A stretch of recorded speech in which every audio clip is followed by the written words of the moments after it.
Doctor Mohammad Yunus Awami লীগের আমলে যেই সিম্প্যাথিরা পাইতেন, জাস্ট গেল এক মাসে এই সিম্প্যাথির জায়গাতে যেই শব্দগুলো আওয়ামী লীগ সরকার ব্যবহার করত, ঠিক একই শব্দের কাছাকাছি এখন অন্যান্য রাজনৈতিক দলগুলো ব্যবহার শুরু করছে।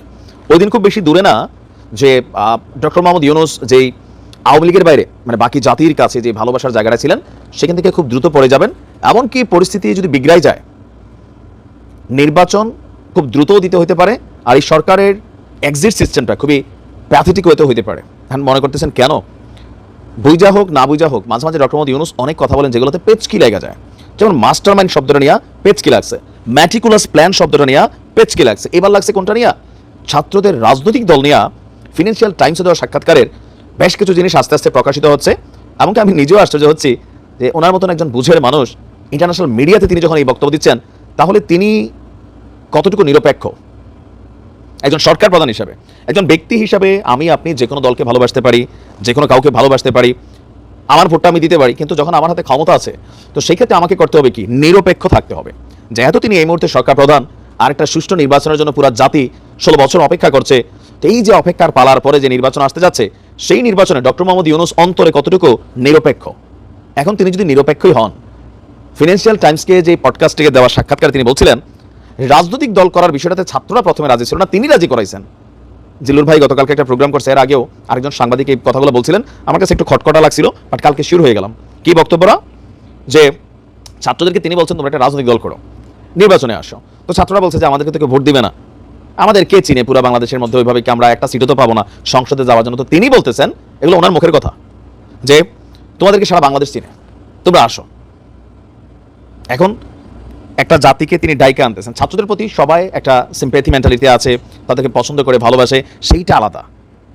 ছাত্ররা ব্যক্তি ইচ্ছায় রাজনৈতিক দল করুক, সেইটা আলাদা। কিন্তু রাষ্ট্রের সর্বোচ্চ প্রধান যিনি, তিনি উৎসাহ দিচ্ছেন তোমরা নির্বাচনে আসো। তারা বলতেছে আমরা একটা সিট পাবো না, তিনি বলতেছেন পাবেন। তো বিএনপির জায়গা থেকে আজকে আমি এতক্ষণ যে কথাগুলো বলছি, আবার বিএনপির বক্তব্য কি যে এটা হচ্ছে কিংস পার্টি। কিংস পার্টি মানে কি? যে রাষ্ট্রের পৃষ্ঠপোষকতায় যে বাহিনীটা গঠিত হয় বা যে পার্টিটা, তো বিএনপিও ওয়ান্স আপন এ টাইম তারাও কিন্তু কিংস পার্টি ছিল। সো তারা কিংস পার্টিটা একটু ভালোই বলছে। এখন ছাত্রদের যে পার্টিটা তৈরি হচ্ছে, এখানে বেশ কিছু কৌশল অবলম্বন করা হচ্ছে বিএনপির দাবি। বিএনপির বক্তব্য যে এই দলটাকে গঠন করতে সরকার সম্পূর্ণ পৃষ্ঠপোষকতা করছে, রাষ্ট্রীয় শক্তি ব্যবহার করছে। যেমন সার্জিসরা বা হাসনাতরা যেখানে যাচ্ছে ফুল প্রোটেকশন পাচ্ছে। এই প্রোটেকশনটা কেন পাবে?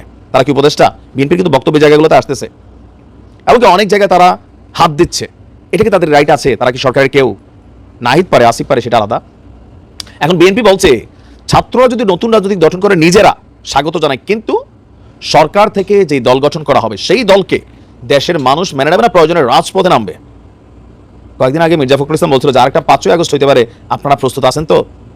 এখন এই পেচকিগুলো কেন লাগছে?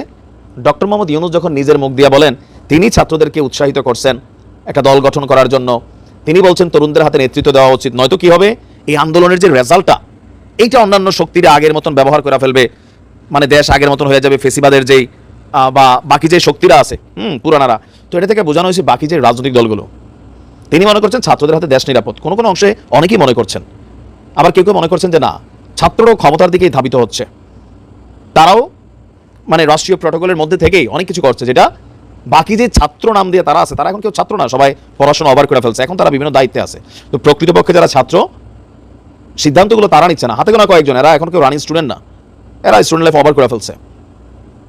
আর ছাত্রদের রাজনৈতিক দল গঠনের যে সিদ্ধান্ত, সেটাও হাতে গোনা গুটি কয়েক 15-20 অথবা 50 জনের একটা টিম, তারাই গুলা করছেন।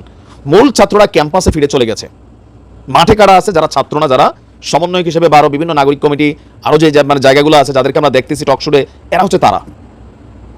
এখন বিএনপি বলতেছে যদি এরকম আসেন, এই সরকারের অধীনে নির্বাচন হবে না, মানব না, কারণ এই সরকার নিরপেক্ষ নির্বাচন দিতে পারবে না। এটা বিএনপি বলা লাগে কেন? ছোট্ট একটা বাচ্চাও এই কথাই বলবে। ডক্টর ইউনূস নিজে যে জিনিসটার উদ্যোক্তা, 1/11 সময় যে স্বপ্ন তার ভিতর ছিল, সেই স্বপ্নকে বাস্তবায়ন করার যে প্ল্যাটফর্ম তিনি পাইছেন, তিনি যখন এই স্বপ্নকে বাস্তবায়ন করবেন, তাহলে নির্বাচন হইলে এই সরকারের আন্ডারে, ডক্টর ইউনূসের আন্ডারে, সেই সরকার নিশিরাইতের সরকারের থেকে ভালো হবে, এটা অনেকে মানতে চাচ্ছে না। কারণ ডক্টর ইউনূস বাকি রাজনৈতিক দলগুলো সম্পর্কে নেগেটিভ ধারণা পোষণ করেন অন্তরে। তার কথা পডকাস্টে এটাই, জিলুর ভাই পুরো বক্তব্য শুনেন, উনি রেফারেন্স দিয়ে বলছিলেন কথাগুলো। এখন এই ধরনের বক্তব্য আমার কাছে মনে হচ্ছে ডক্টর ইউনূস নিজের পায়ে নিজে কুড়াল মারলেন। আওয়ামী লীগের যে বাকি মিশন ছিল ডক্টর ইউনূসকে অপমানিত করার, এটা মনে হয় আবার বিএনপি টিএনপি করে ফেলবে। মুখে মুখে সবাই বলে শ্রদ্ধেয় শ্রদ্ধেয়, খালি সময় হোক না, দেখবেন ভাষা চেঞ্জ হইতে সেকেন্ড লাগবে, সেকেন্ড।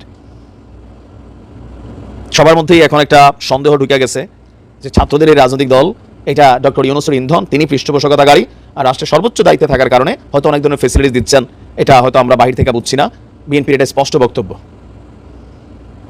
কি ঘটতে যাচ্ছে সময় বলবে। ভালো থাকুন। প্রিয় দর্শক, ডক্টর মোহাম্মদ ইউনূস সরকার থেকে যে কথা বলছেন যে ছাত্ররা তোমরা নতুন রাজনৈতিক দল গঠন করো, তোমাদেরকে সবাই চিনবে, দেশে তোমাদেরকে ভোট দেবে, এবং আমরাও চাই যে সৎ রাজনৈতিক দল আসুক, ইসলামী হোক অথবা যে কোনো দলই হোক, যারা দেশের জন্য কাজ করবে তাদেরকে আমরা ইনশাল্লাহ ভোট দেবো। এই বিষয়ে মূল্যবান মতামত অবশ্যই কমেন্ট বক্সে জানাবেন। সবাই ভালো থাকেন, সুস্থ থাকেন, আর চ্যানেলটি যদি ভালো লাগে, ভিডিও যদি ভালো লাগে, অবশ্যই লাইক কমেন্ট শেয়ার করে সাবস্ক্রাইব করে আমাদের সাথেই থাকবেন। সবাই ভালো থাকেন, সুস্থ থাকেন, আল্লাহ হাফেজ।